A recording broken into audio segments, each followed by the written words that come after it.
வணக்கம்.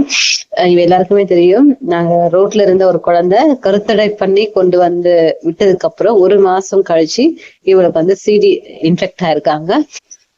நாங்க பண்ண தப்புதான். நாங்க கொண்டு வந்து இந்த நாங்க ஆபரேஷன் பண்ணி கொண்டு வந்து விட்டதுக்கு அப்புறம் இவங்களுக்கு வந்திருக்கிற ரீசனுக்காக இவங்க இப்ப எங்களோட இடத்துல இருக்கிறாங்க. இவங்க ட்ரீட்மெண்ட் போயிட்டு இருந்தது. ஆனா வந்து காலெல்லாம் வீங்கி அதுல இருந்து சீழ் வருது.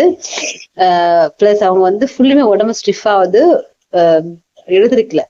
இப்ப அவங்க வந்து நாங்க ஹாஸ்பிட்டல் கொண்டு போனோம்.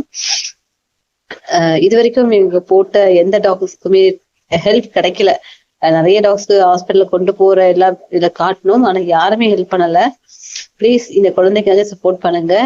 ஏன்னா இப்ப நான் நிறைய கடன்ல இருக்கிறேன். அதனால தயவு செய்து இந்த குழந்தை வந்து கண்டிப்பா மெடிக்கல் இது தேவைப்படுது அவங்களுக்கு. அதனால பிளீஸ் இதை பாக்குற வியூவர்ஸ் எனக்கு இவங்களுக்கு சப்போர்ட் பண்ணுங்க. இவங்க ட்ரீட்மெண்ட்டுக்கு ஹெல்ப் பண்ணுங்க. நன்றி.